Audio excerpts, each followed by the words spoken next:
We're back with Judge Joe Brown. The plaintiff in this case says he took a chance on his troubled father and hired him to do the plumbing at a home he bought to renovate.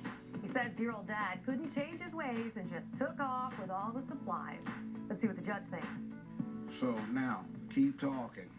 Okay, I'm talking to you. When she said that we need you to be watching on the plate, I said, she got a bulldog big as this table right here. I said, why don't you let that dog run around there? Why should the pet be the night watchman? It's a pet. He needed to get in and out. Hold on. There are children there. Why do you want a vicious dog around the children? Maybe her stuff will still be there. She put him in there.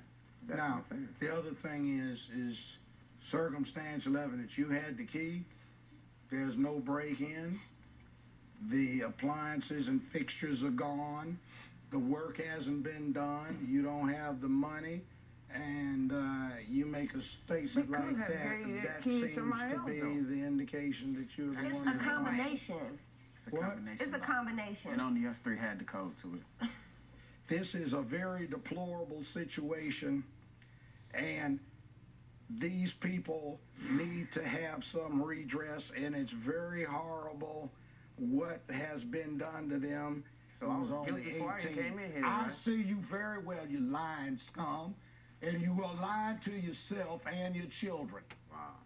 Fact, what you two ought to do is fix the house up, sell it, move someplace, and never ever give him any idea where you are. Only reason we having this because my mother. Well, you know what? Your mother made a bad choice staying with him. Now, you're trying to do right, son. You can't do right with him because he's an anchor. And all you'll do is when the high tide comes in, you'll get drowned because you won't even be able to swim. You pathetic cretin, you. Crackhead junkie. When you say something will hurt my friends, I'll let you know. Yeah, you can't be hurt. There you go. Because you're so low, you don't even have the decency to be ashamed of your low-down self. No, You you took entitled to your your son's opinion. You entitled to money, your opinion. you Were you there? scoundrel. You took your family's property, you scoundrel, and you tried to get a bump with it. Are you done? Am I finished?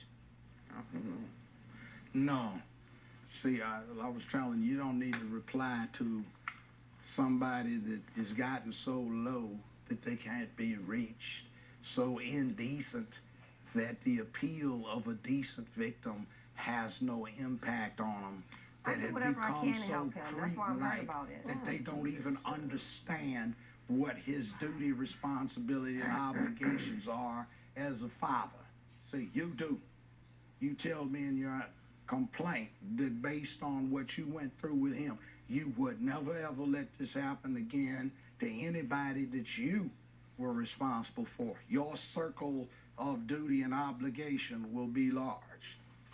I commend you for it. This one, I condemn, and you ought to disown him. $3,000 in your cost. This courtroom is now in recess. There really is no defense. I'm just quoting Daddy here. There's no defending his choices like leaving the job, losing the tools. He lost credibility on this case. And now we're on to the next case.